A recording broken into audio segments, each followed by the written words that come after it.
Good morning everybody from the potting shed. My gosh, it's not even 12 o'clock yet. 25 to 12 and the temperature in the greenhouse is 34 degrees Celsius. It is absolutely baking. The temperature has made the spinach bolt.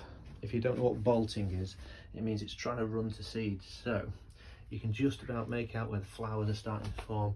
Once the spinach flowers, or any vegetable crop that flowers, that's pretty much the end of it on the annual crops anyway, because they just live for 1 year being an annual, and once they seed and they flower and they seed, that's it, it's game over, they won't produce any more. So I have just harvested 4 great big bagfuls of spinach. You might think all is lost, but it's not. I'm going to remove some of these spinach here because they're not going to do much more. I'm going to leave a few plants in just to get a few odd leaves for my sandwiches. But I've got these lovely big salad peppers, and they're growing quite nice now. These are sweet peppers that I can use on barbecues or in the kitchen. And what I'm going to do, where I've cleared the spinach out, I'm going to plant some peppers. Peppers really like the hot temperatures in the greenhouse. I've got some chili peppers there, they need repotting before they go anywhere. I'm not a big fan of chilies, but I know a few people that are, so I'm going to grow them for them. And also look at the tomatoes. Look at these, they're starting to get the flower trusses on now. I'm going to do a little video on tomatoes and how to get them to set fruit. Okay, courgettes in flower as well down here. And you can see it's stifling the weeds a little bit with those leaves at the base. The basil's growing nicely too.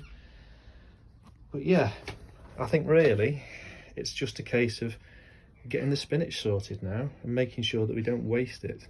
Right, so I'll be back with another video in a minute. See you later, bye. Okay, so here is our spinach. All I've done is put some water in here. You can see it splashing around in the bottom. Give it a bit of a jiggle around like that. And then, rather than waste the water, tip it on your plants.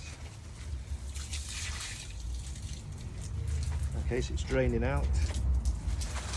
Hold on to the bag at the bottom, give it a bit of a shake. See it dripping out. And all I tend to do, because I'm going to freeze this so it'll keep for months and months, get as much water out as you can. And one thing I do is spin it round like that, and that brings all the water to the bottom of the bag, and then tip it up and it runs out. You can see it all coming out now, a bit like a washing machine really. Okay, when you've got as much water out as you can, that's ready for freezing. So you can tie the top up if you want to. You can write the date on it when you froze it, pop that in the freezer. It'll last for months and months, and you can add it to your stews in the winter time.